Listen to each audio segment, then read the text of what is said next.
एक रात और एक दिन आदमी बैठ करके भगवान का नाम ले ले तो ही उसे भगवान की कृपा से वही फल मिल जाता है जो सतयुग में कई वर्षों की तपस्या से मिलता है। वही त्रेता युग में 1000 वर्ष से मिल जाता, और त्रेता युग में जो 1000 वर्ष से फल मिलता था वो द्वापुर युग में 100 वर्षों में मिल जाता, और द्वापुर में जो 100 वर्षों से फल मिलता था कलयुग में एक रात और एक दिन भगवान का नाम लेने से प्राप्त हो जाता। लेकिन आजकल ये मोबाइल पर और कई प्रकार के सट्टे और कई प्रकार के रुपए कमाने की नई नई टेक्निक आई।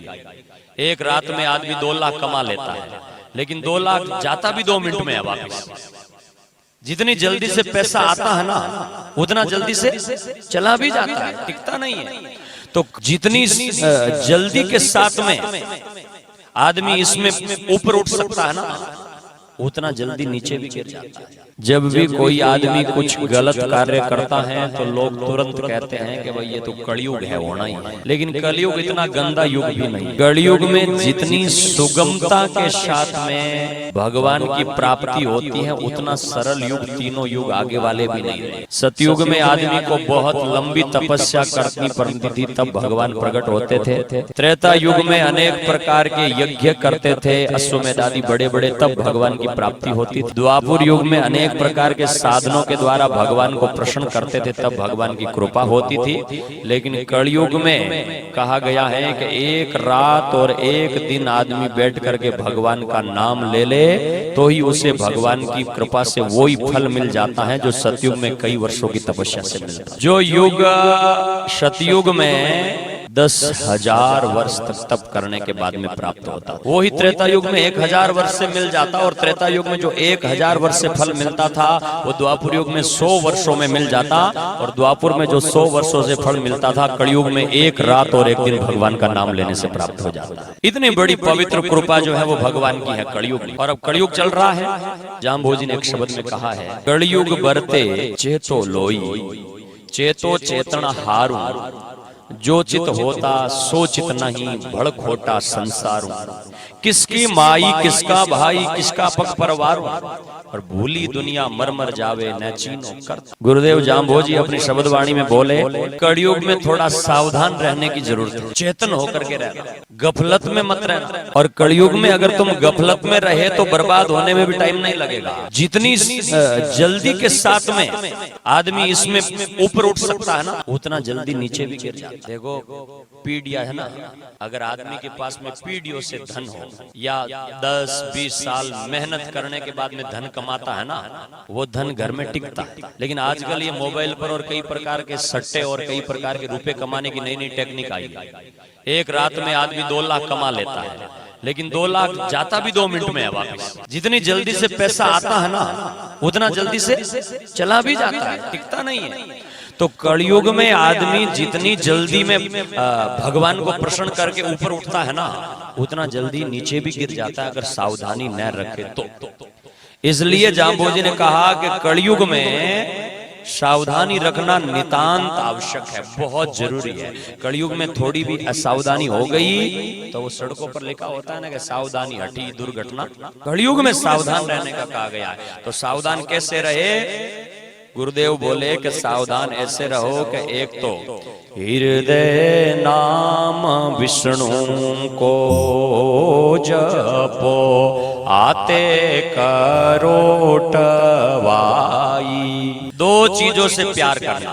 एक तो हृदय में हमेशा भगवान का नाम से प्यार करना। हृदय में कालजे में काम, क्रोध, लोभ, ईर्ष्या, मद, मच्छर, अहंकार, ये जितने जो बर्बाद करने वाले अवगुण है ना उनको बाहर रखना, और हृदय नाम विष्णु को जप। एक तो हृदय में हमेशा भगवान का नाम रखना, और एक कलयुग में ध्यान रखना कि सेवा लेने का नहीं सेवा देने का भाव रखना। हो सके तो मैं किसी को लोटा भर करके पानी पिलाऊं, हो सके तो किसी को भोजन कराऊं।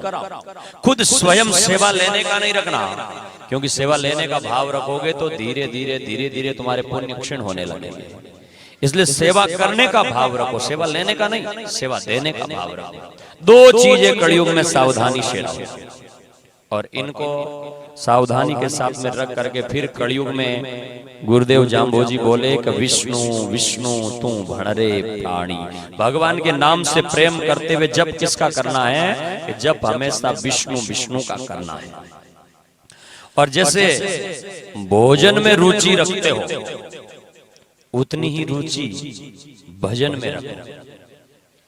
अब जिस समय भोजन होता है उस समय टेंट पूरा भर जाता है, भजन होता है उस टाइम 1/3 बजते हैं।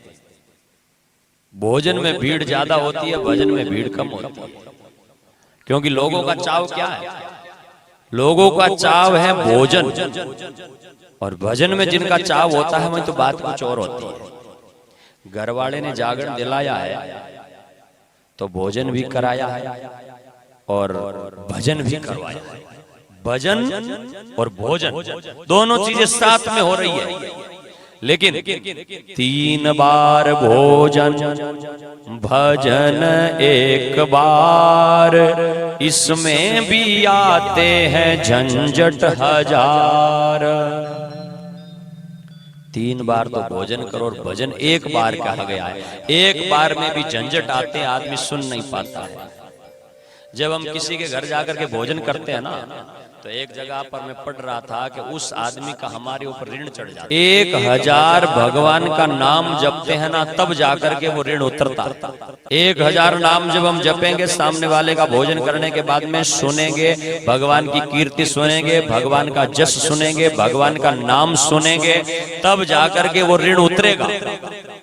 इसलिए भजन करने, भोजन करने के बाद में विष्णु विष्णु विष्णु विष्णु विष्णु विष्णु विष्णु विष्णु विष्णु जीव ये नाम जपने लगे तो थोड़ा हमारे सिर पर जो कर्ज है वो कम होगा, ऋण उतरेगा। नहीं तो ऋण चढ़ता जाएगा, और ऋण चढ़ता जाएगा तो फिर धीरे धीरे हम ऋणी हो जाएंगे, पाप चढ़ता जाएगा। इसलिए पुण्य को भी करना सीखो। और भजन करने के बाद में, भोजन करने के बाद में भजन अवश्य मेव करो। घर में भी रोज याद रखो भगवान को। और लोगों के घरों में कभी भोजन करो, उस दिन तो विशेष माला थोड़ी ज्यादा जपनी चाहिए। घर वाला करो तो भी जपना तो है ही, लेकिन जब दूसरे न्योता देकर के कोई भोजन करवाता है तो उसके बाद में तो थोड़ा आधा घंटा जप ज्यादा करना चाहिए, क्योंकि दूसरे का अनाज खाने के कारण ऋण चढ़ता है। इसलिए उसको नाम जपो, विष्णु विष्णु विष्णु विष्णु विष्णु विष्णु। सोने के लिए जाओ, बैठो, करो, तब नाम जपो। लेकिन लोग तो इसको भूल ही गए, परमात्मा के नाम को जपना तो भूल गए।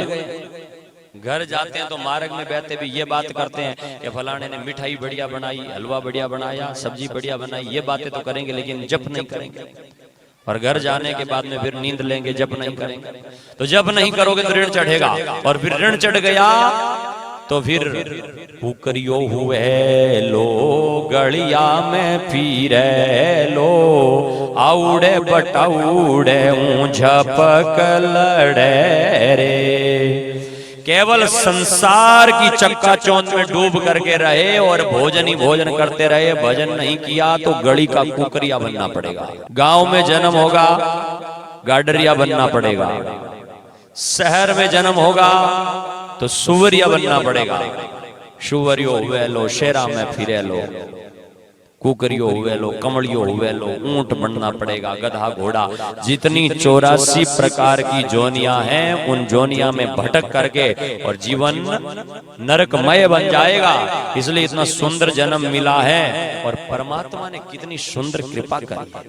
ओ मान खोज मारो बंदा एड़ियो मत खोई ना, शुक्रत करल जमारा में, पापीड़ा रे मुख शू राम कोई नी निकले, केसर ढुल गई गारा में। पापिया रे मुख सू राम को नी निकले, केसर ढुल गई गारा में। मान खोज मारो बीरा एड़ियो मत खोई ना, शुक्रत करल जमारा में।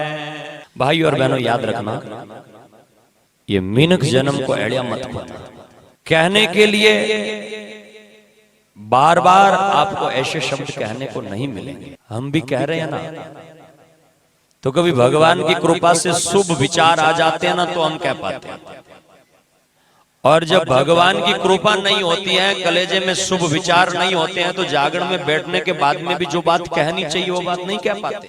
कई जागरण आपने सुनी होगी, कई बार तो कई पेटी ढोलक बाजे बजते रहते हैं या बोलते हैं तो भी शुभ विचार प्रकट नहीं हो पाते।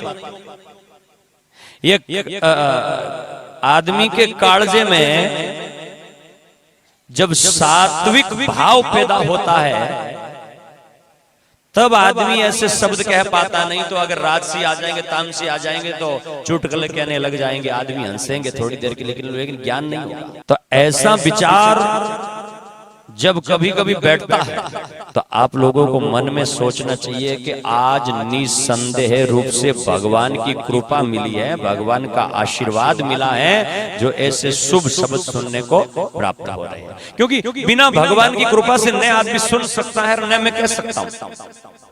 ये तो भगवान की कृपा ही बोल रही है।